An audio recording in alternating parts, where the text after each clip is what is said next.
인도네시아 자카르타 방문을 앞두고 많은 매체는 이제 발표만 남았다고 봤습니다. 한국형 전투기 KF-21을 처음으로 해외에서 도입하는 나라가 인도네시아가 될 것이라는 전망도 강했습니다. 하지만 실제로 나온 것은 KF-21 계약 발표가 아니었습니다. 인도네시아 외교부는 한국과 양해각서를 체결했다고 밝혔지만 그 내용은 KF-21 구매가 아니라 핵심 광물과 재생에너지를 포함한 16개 분야 협력이었습니다. 오래 기다려온 KF-21 도입 계약은 끝내 나오지 않았습니다. 이 장면 하나가 모든 분위기를 바꿨습니다. 이유는 분명했습니다. 인도네시아는 이미 분담금 체납으로 신뢰를 크게 잃은 상태였습니다. 설령 한국이 다시 기회를 준다고 해도 이전처럼 쉽게 조건을 맞춰줄 수 없는 상황이었습니다. 인도네시아는 자국 항공 산업 발전을 위해 더 많은 핵심 기술을 원했지만 한국은 이미 분담금을 깎아준 만큼 제공 가능한 기술 범위는 정해져 있다는 입장을 유지한 것으로 해석됩니다. 결국 인도네시아가 바라던 것은 얻지 못했고 한국은 니켈을 비롯한 전략 광물과 첨단 기술 조선 원전, 인프라 에너지 전환 문화 산업 협력이라는 실리를 챙겼습니다. 특히 니켈은 전기차 배터리 핵심 원료이며 인도네시아는 세계 최대 매장국으로 꼽힙니다. 그래서 한동안 인도네시아가 KF-21 16대를 가장 먼저 도입할 것이라는 전망이 많았지만 이제는 그 첫 해외 도입국이 필리핀이 될 가능성이 더 커졌다는 분석이 힘을 얻고 있습니다. 세계 질서가 흔들리는 지금 한국 방사는 더 이상 가격만으로 평가받지 않습니다. 전쟁과 패권 경쟁이 격화되고 중국의 영향력이 커지며 서방 동맹의 균열까지 거론되는 시대에 한국은 기술로 버텨온 힘을 무기체계 완성도로 바꾸기 시작했습니다. 그 상징이 바로 양산형 KF-21과 FA-50 그리고 실전에서 성능을 입증한 청궁2입니다. 최근 아랍에미리트는 청궁 이 세 번째 포대를 가능한 한 빨리 보내달라고 긴급 요청했습니다. 아직 납기가 한참 남아 있었는데도 조기 인도를 원한 것입니다. 더 놀라운 것은 그 이유였습니다. 중동에서 청궁기는 탄도미사일 요격률 96%를 기록한 것으로 전해졌습니다. 하늘에서 수십 발의 위협이 쏟아지는 상황에서도 한국산 방공체계가 방패 역할을 해냈고 아랍에미리트는 그 결과에 강하게 반응했습니다.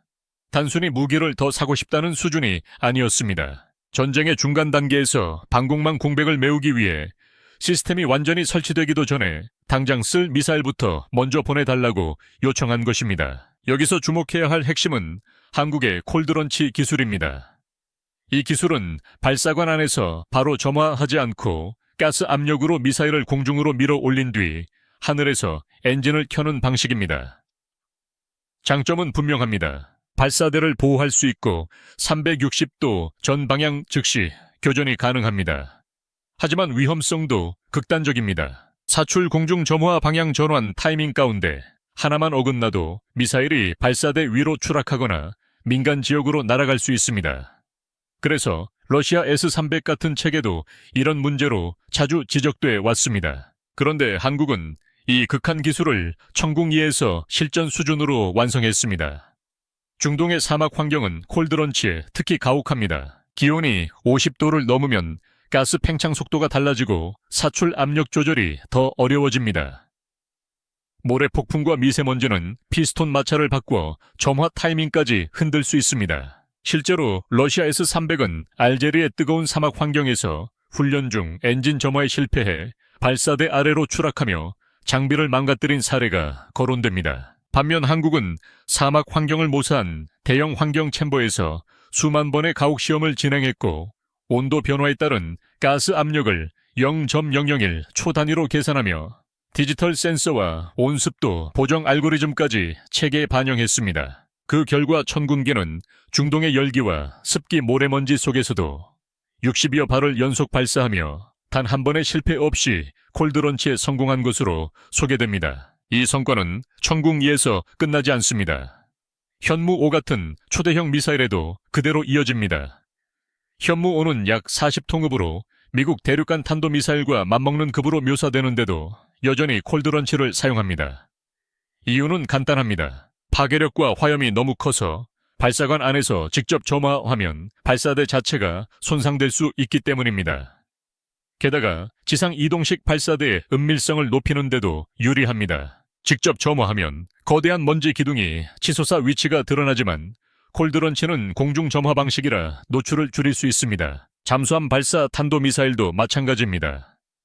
좁고 밀폐된 잠수함 발사관에서 바로 점화하면 승조원 전체가 위험해집니다. 그래서 물속에서 미사일을 조용히 밀어 올린 뒤 수면 위에서 엔진을 켜야 합니다. 이 극한 기술의 배경에도 천궁위로 축적한 데이터가 깔려 있다는 점이 중요합니다. 최근 도산 안창호함이 하와이 인근 태평양 깊숙한 곳까지 진출해 존재감을 보였다는 언급까지 나오는 이유도 결국 한국형 콜드런치 기술이 땅과 하늘바다를 모두 아우르는 수준으로 올라왔다는 상징으로 읽힙니다. 실전 현장을 지킨 것도 기계만이 아니었습니다. 현재 아랍에미리트 현지에는 LIGN-X1 40명 한화 계열 20명 그리고 긴급 요청으로 추가 투입된 6명까지 총 60여 명의 기술진이 상주하는 것으로 전해집니다. 이들은 단순 정비 인력이 아니라 실시간 전장 데이터를 수집하고 체계에 반영하는 핵심 인력입니다. 미사일의 변칙 궤적, 탄체 산란 방식, 사막의 고온다습 환경에서 발생하는 레이더 노이즈 같은 정보는 돈으로도 사기 어려운 1급 피드백입니다. 그래서 이들의 파견은 단순 지원이 아니라 한국 방산 체계를 실전에서 진화시키는 과정 그 자체입니다. 그리고 이제 시선은 영국으로 옮겨갑니다. 영국 공군이 한국의 초음속 훈련기 TF-50과 KF-21까지 보기 위해 한국을 찾았다는 흐름은 결코 가볍지 않습니다. 영국이 현재 운용 중인 호크티2는 가용률이 60%에도 못 미친다는 평가를 받고 있습니다. 보유 대수는 76대지만 정비 부담이 심하고 기체당 연간 정비 비용이 400만 파운드 수준으로 거론됩니다. 전체 유지보수 비용도 연간 3억 파운드 한화, 약 5,100억 원에 이른다는 분석이 나옵니다. 원래는 2040년까지 운용할 계획이었지만 노후화와 정비 문제가 겹치면서 조기 교체 논의가 앞당겨졌습니다. 여기서 한국산 TF-50이 부각됩니다. TF-50은 이미 완성된 플랫폼을 기반으로 하며 초음속 훈련이 가능한 사실상 유일한 기체로 강조됩니다. 더구나 FA-50 계열과 연동되는 조종석과 항전 구조 덕분에 훈련 이후 실전형 전투기로 넘어가는 과정에서도 시간과 비용을 줄일 수 있습니다. 인도네시아, 필리핀, 태국 등에서 이미 검증된 플랫폼이라는 점도 강점으로 언급됩니다. 반면 미국 보잉의 T-7은 미 공군조차 아직 본격적으로 인도받지 못한 상태이며 소프트웨어 통합 문제와 기체 구조 균열 문제로 일정이 최소 3년 이상 지연된 것으로 지적됩니다. 이런 상황에서 영국이 검증되지 않은 체계를 선택하면 F-35B와 타이푼 전력 조종사 양성체계 공백이 생길 수 있다는 우려가 나옵니다. 영국의 재정 사정도 변수입니다.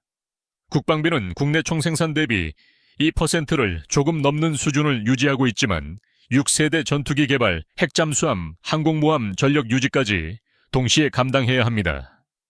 이런 조건에서 훈련기까지 고위험 신규 플랫폼에 거액을 투입하는 것은 부담이 큽니다. 반면 TF-50은 제작 단가가 2,500만 달러에서 3,000만 달러 선으로 거론되고 있고 FA-50과 함께 20여 개국의 관심을 받고 있습니다. 게다가 지난 10년간 영국이 주요 군수품의 약 30%를 미국 이외 국가에서 조달했다는 점까지 감안하면 영국이 반드시 미국제만 선택해야 한다는 고정관념도 점점 힘을 잃고 있습니다. 특히 아랍에미리트가 감격한 지점은 배송 속도만이 아니었습니다.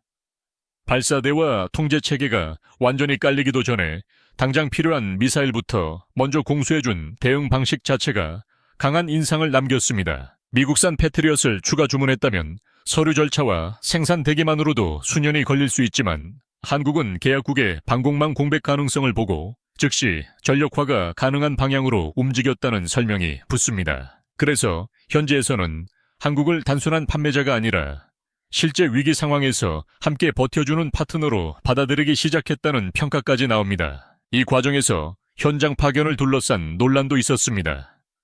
위험 지역에 민간 기술진을 보내는 것이 과연 타당하냐는 비판이 있었지만 실제 파견된 인력은 회사의 강요가 아니라 자발적으로 참여를 결정한 인원으로 설명됩니다. 정부와 기업은 실시간 전황 분석을 바탕으로 안전구역과 비상철수, 매뉴얼까지 마련했다고 전해집니다.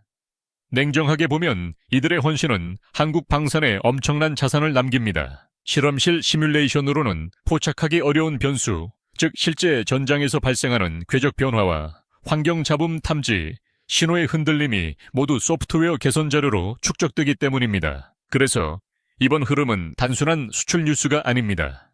인도네시아 사례에서는 계약이 멈춘 이유가 신뢰와 기술 조건 문제라는 점이 드러났고, 중동 사례에서는 청궁2가 실전 데이터를 통해 기술 신뢰를 확보했으며, 영국 사례에서는 TF50과 KF21이 비용과 성능 인도 시점이라는 현실적 기준으로 다시 평가받고 있습니다. 계약 한 건의 성패보다 더 중요한 것은 이제 한국 무기가 어디서나 같은 질문을 받는 단계에 들어섰다는 점입니다. 정말 제때 오느냐? 정말 사막에서도 버티느냐? 정말 실전에서 실패하지 않느냐? 이번의 핵심은 한국 방산이 그 질문들에 숫자와 결과로 답하고 있다는 데 있습니다.